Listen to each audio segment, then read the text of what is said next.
Hi, I'm making this video because normally I make a distinction between videos where I'm giving information from a healing or if I'm just making a video about something that I figured out or whatever.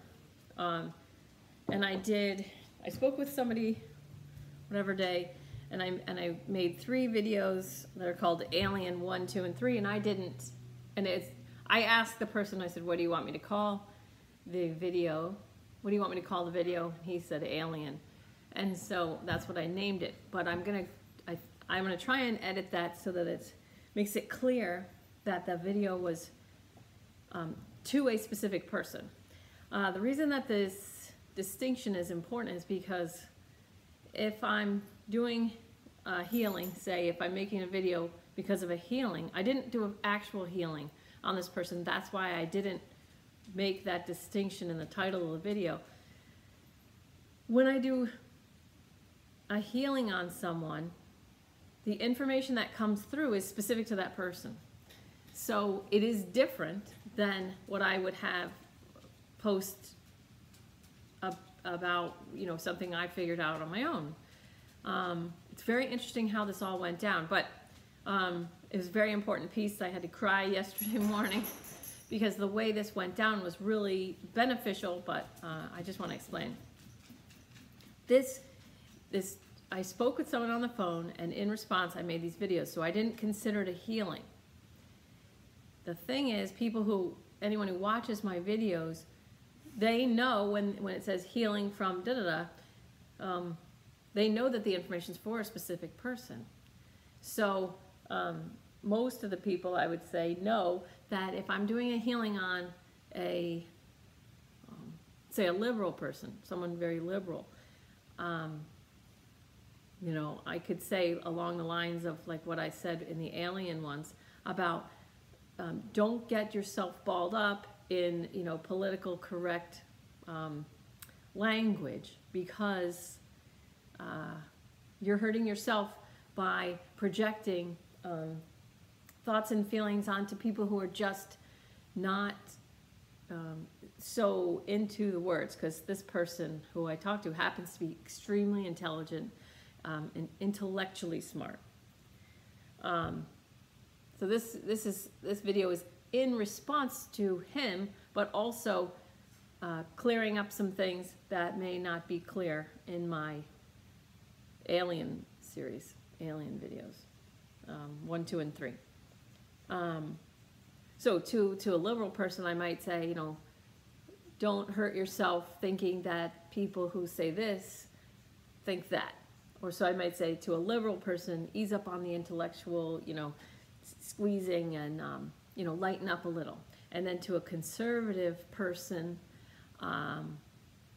like someone from the other side, I might say, try, be a little more impeccable with your word, recognizing that your words have meaning to the outer world. And so when you communicate, think a couple more seconds about what you want to say and what you want to convey before you, and this is actually good advice for me, because when I'm channeling, I'm just saying the words that come. So, and then Sunday's meditation, I talked about, which would have been December 9th, if you look it up, December 9th, would have been, what's happened to me is created lenses. So everything I say,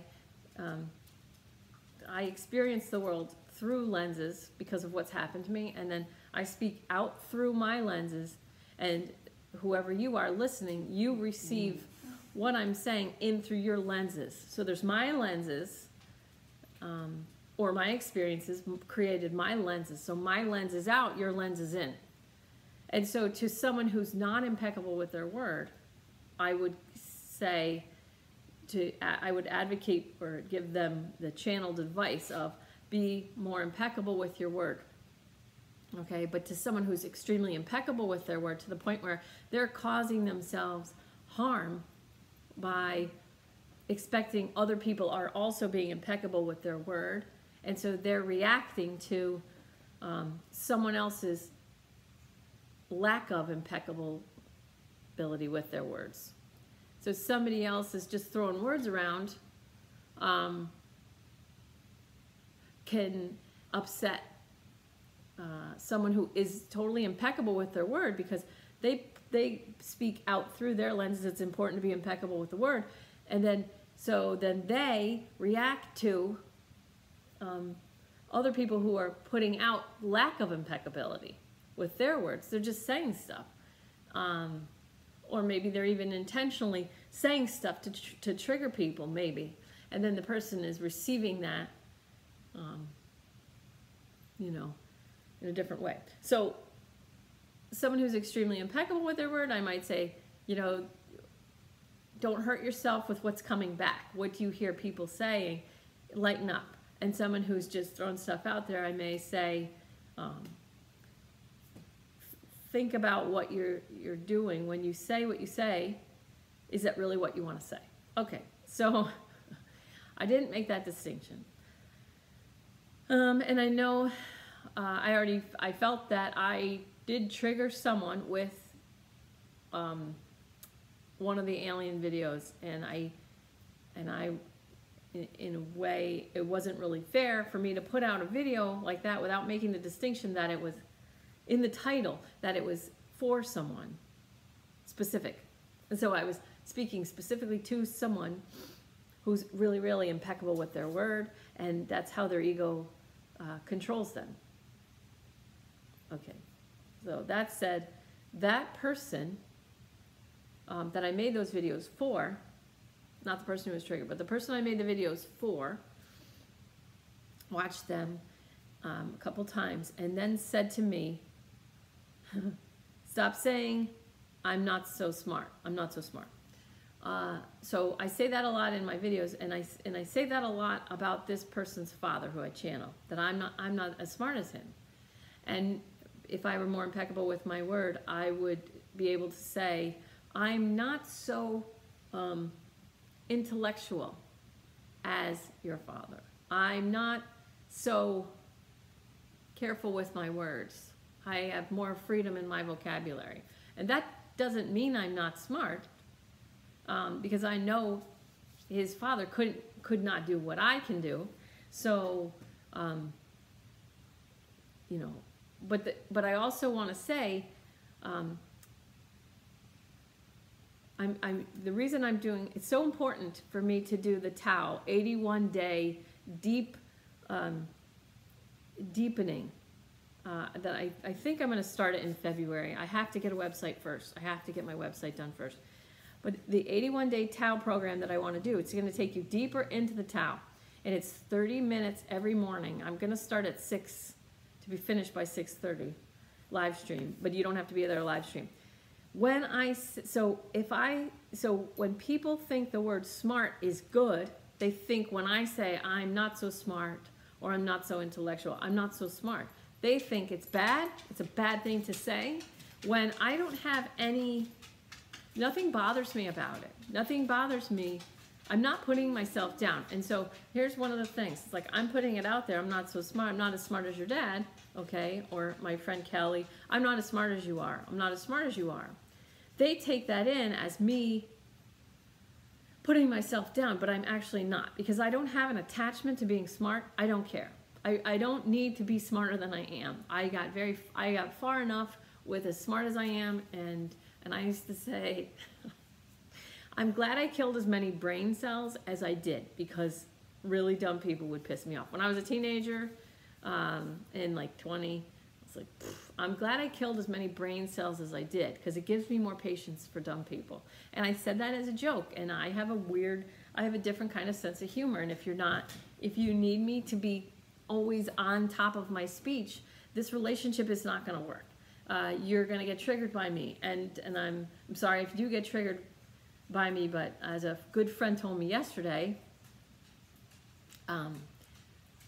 thanks Tiara,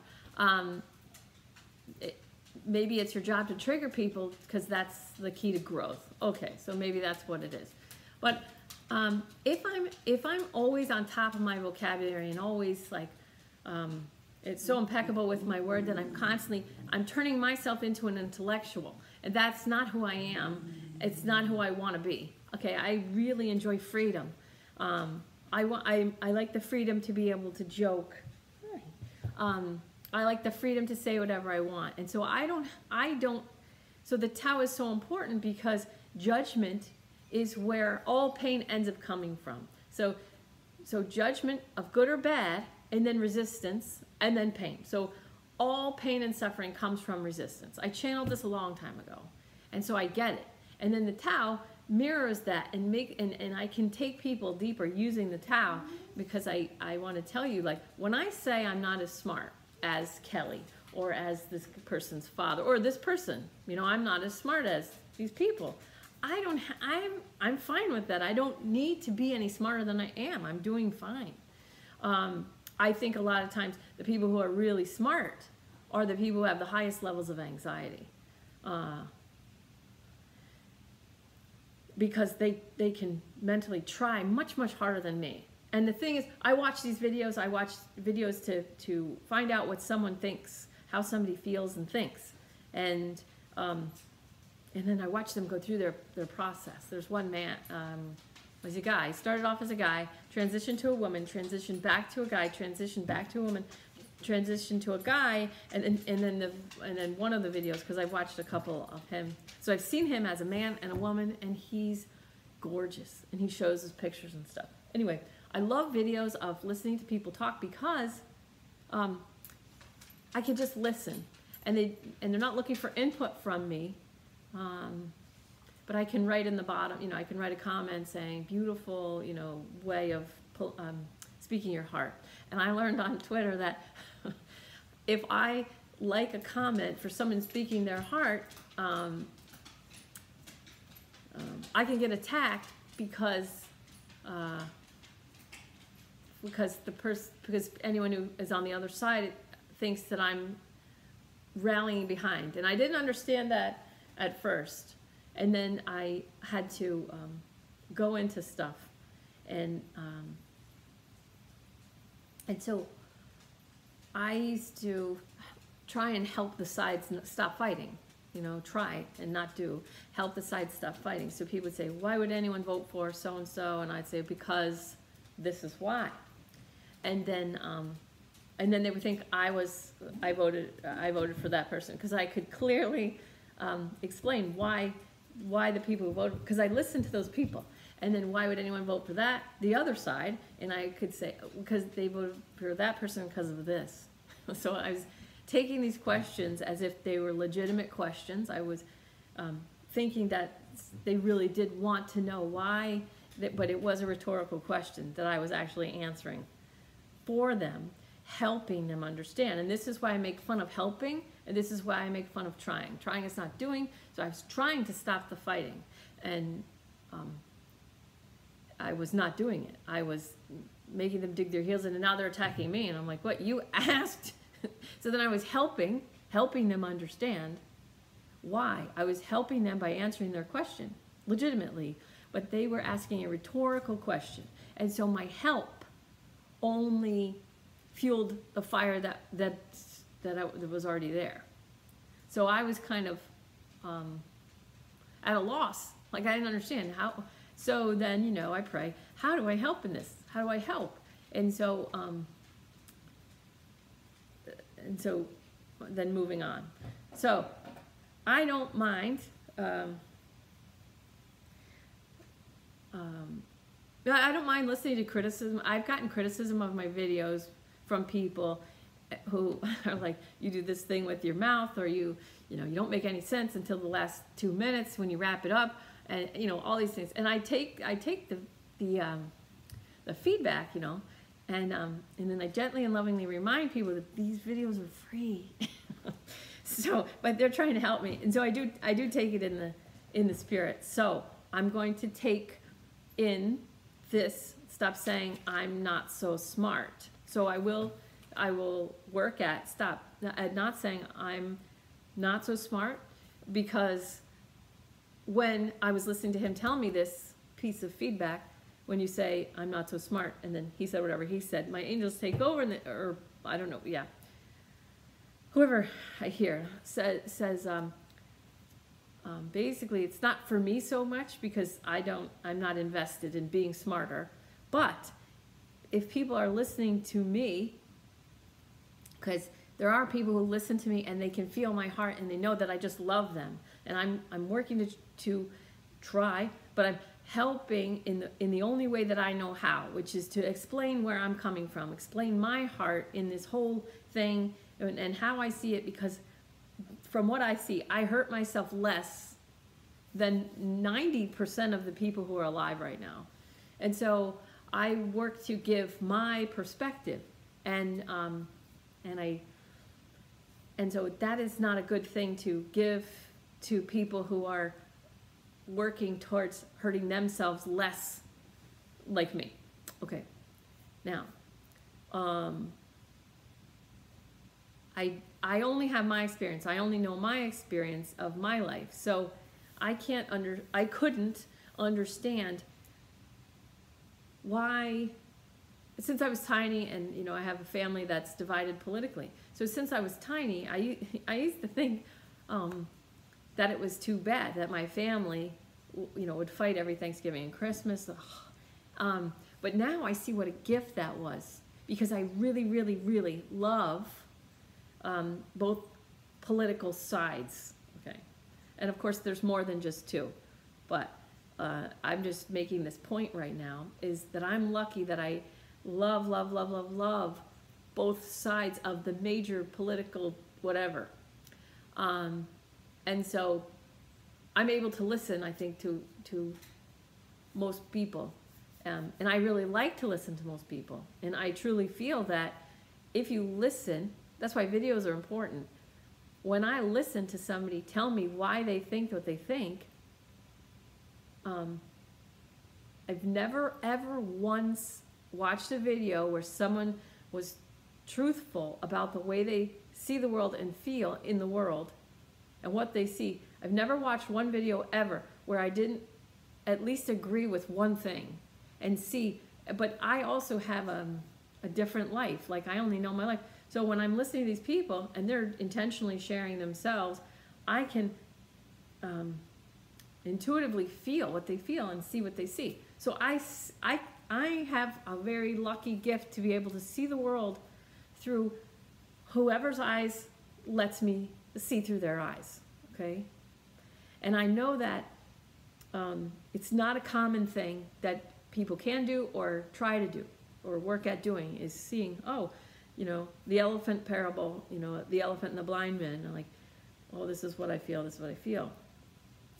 And so I love the different sides. And now, so this person who called to give me feedback and said, stop saying you're not so smart. Okay, I'm taking that in, I'm changing that.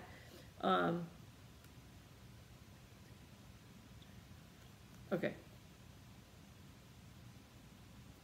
So another important thing that he said to me was, I watched the videos multiple times, and he said this to me: what I don't think you see is that you have some sort of agenda. Even though the video was for me, there's and I said, but I did say that they're for other people too. So I started making it for him, and then sometimes it feels like it's going somewhere else, but I just follow what I see and feel, and so that's for other people. But he said, you have some agenda there. So I rewatched it, and when he said that, I knew that what he was talking about was what triggered. I had somebody triggered, and they dropped out of, they didn't tell me that they dropped out. I just could feel them drop out. And it's the same person that my guides told me was going to drop out in June. Back in June, I did a video. I have a red shirt on, and I'm in the car, and I said, you know, there's a few people that are chomping at the bit. They're right up there with me, and I have to move forward for them. I'm not meant to cast a wide net here and try and get more people to like follow. I have to move forward. And I need to be given the freedom of being able to speak however I want and say whatever I want, without worrying about triggering people. Because worrying about triggering people really slows me down, really like clogs up the wheels. And I really want to move. And the people who are right there, like they're right behind me. They get my heart, and they know, they can feel that that you know, when I say you don't have to choose anywhere on the spectrum, you can be above the spectrum if you want, and you can love everybody the same, you know, no matter what spectrum it is, whether it's politics or gender or skin color, sexuality. And it's been interesting because for me, because I've been taken by each side as the other side because of whatever I say and how I think. So there are people on sides that want to follow me, want to understand what I'm saying, getting triggered because each side sees me as saying something that reinforces the wrong opinion or the other side. And so they're still in that phase of, let me listen for the cues to find out if she's a Trump supporter or a Hillary supporter, and then whichever side they're on, the opposite, and then I'll reject her. I'm only going to listen as long as she's not me, not saying those cues that let me know which side she's on. Okay. So when this man who I talked to on the phone and then made the alien videos for said, you have an agenda. I don't know what it is, but there's an agenda. So I meditated. So I meditate while I'm in my life. So I'm meditating while I'm making the kids breakfast. I meditate while I'm loving my dogs, like that. And so I took that in, and I knew it wasn't the right time because I took it in, and it's not a huge shock to my system, and I'm like, I do. So then I just sort of say, okay, I'm going to deal with that later. So I sort of take it as like, I take it in, and it doesn't trigger me, but I treat it as if it did. Okay, let me see if I can explain how I do this. This person says, and I do it when someone's like, oh, you do this in your video, you do that in your video. I take it in, and then I sort of say, okay, I'm not going to deal with this right now. And then I just sort of put some energy around it to be handled later, whenever, you know, with the intention of handling it and dealing with it. So I sort of pretend it's a trigger, and I energetically hold it in love, like this information now is in a little love ball, a little energy love ball, and I have every intention to seek out from my higher self, what's the information in this criticism that you want me to know? Because I feel like if somebody's telling me something, even if they're angry, even if they hate me. So I had my old friend who doesn't talk to me anymore said, you never just listen. You never just listen. So I put it in a love ball and I put it away. And then, I mean, that didn't come out. I had the intention of dealing with it, but it wouldn't come. And then I started taking a spiritual life coaching class. And one class was, there was a poem called Listen to Me, Listen to Me. Da, da, da. And thank God the phone's on mute, because it was through going through that Listen to Me poem that I realized, and I was getting the meat out of her criticism that she was yelling at me. You never just listen, you never just listen. So I don't have to deal with it right then, because it's not going to be the best time. I'm not going to get the most out of it. So I put it in a love bubble. So I pretend it's a trigger. I put it in a love bubble with the intention of, you know, giving it to my higher self. Like, whenever you're ready to show me the information you want me to know out of this criticism from this person who loves me, even though they yelled at me, go ahead and give it to me. And then it was years. It was actually years later that this poem opened it up. But it was a significant relationship in my life. So it was a significant amount of feedback. So very cool. I love the way I do that. So if you want to do it that way.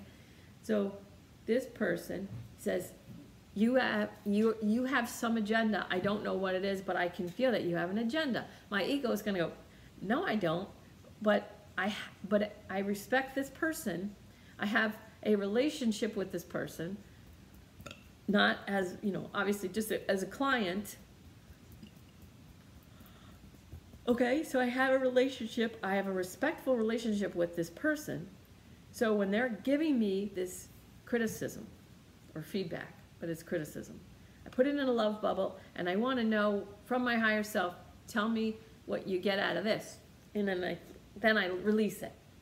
Okay. So that happened days and days ago, maybe even a week ago, I don't know. But days ago. And then that happened yesterday. Oh, so the conversation happened yesterday with the criticism. Put it in a love bubble, and I'll deal with this when it's the best time. Now, the way I handle it that way, it keeps my vibration high. I don't get angry. I don't get afraid. I keep my vibration at a higher level. I can stay at a peaceful vibration, and then I can say this. Now, so I was meditating this morning. Betty got me up at 6. So I was up at 6, taking care of Betty and meditating around. And then around, like an hour later, less than an hour later, I asked, okay, what is my agenda? What is my agenda? Because I could feel the truth in that statement, you have an agenda. And I feel like up till now, I've been sort of how people, how people hide their political opinions. So like people in Hollywood, some of them, some people would be like, I really wish they'd hide their politics better, because then they say it and then people react. So there's a lot of reacting going on. There's a lot of reaction going on. And so when I said, okay, what's my agenda? My agenda has been to, I just wish everyone would just stop fighting. I wish everyone would just listen to each other and stop fighting and recognize that every single other human has a point of view that's worth listening to. Everyone. There was this guy that I met, and he hated gay people and he hated black people, and I hated him for those two beliefs. Okay? I thought he was a horrible person. He was in jail, and I was like, oh, he's just a bad person. Okay? And I was younger. When I much younger. This is before I did any of the stuff I do now, way before. So he hated gay people, he hated black people, so I hated him because that's the right thing to do. He's an awful person, so I'm going to hate him. Come to find out, there was a lot of drama in his family life. I'm not going to go into it, but he had no father. His mother was having an affair with a married cop who was really abusive to her physically, mentally, emotionally. And so she was constantly waiting for this cop to come over whenever she could get him. And he would just come have sex with her and like treat her like crap. And this kid was the youngest. He was the middle. He was the middle kid. And the mother was always his mom. So he had no father. His mother was always emotional, always either crying, waiting for this cop, or like, yay, he's coming. You guys have to go in your bedroom and shut the door and lock it and don't come out until I tell you to, so that she could have sex with this married cop, and she would take him whenever she could get him. And I mean, like, it would be 2 o'clock in the morning or whatever, and she would, not let the kids come out of the room. So this went on for a long time in this kid's life. He ended up hating cops because this guy was awful to his mom. I'm going to spare you a lot, but I knew, so by knowing I could feel into this kid's life, he ended up stealing things, and I'm not saying that's okay. I'm not saying that's the right thing to do, but this is what happened. He grew up with these situations, these circumstances. He had these experiences. He ended up hating cops. Then he started breaking the law as kind of like an FU, to police and to his mother. And, he never got enough attention from his mom because she was always chasing after this married cop. Okay. He gets sent to like a juvenile hall type of thing for petty crimes. They get let out, and then this same bus that he's on picks up people who are let out of a prison. And there was so they were free, and the kids and the younger people were free too. So all these people on the same bus. I don't know what happened. I don't know if one of the buses broke down or it's not a normal thing. They stopped at a gas station, and one of the black people from the prison somehow got him behind the gas station and raped him. And he was young. He was still pretty young. And when I heard this story, I could feel into what he went through. And then I could feel everything. It was like I opened it and I could feel everything as if I lived his whole life in a matter of minutes. And then he, the teenager, you know, got these, because of his experiences, he hated. And then I hated him, and I saw my own hate. It was awful. I saw my own hate, and I was so embarrassed, and I felt so bad, you know, because I didn't understand. I didn't understand what this person went through, this little human being, this little boy, kind of like a little boy. He was a teenager, but, and I hated myself for hating him, for hating them, and I'm like, holy crap, what a mess. And so I just wish people would stop. I wish people would just take responsibility for their own hate and just say, okay, I see my own hate, I'm just gonna take it back.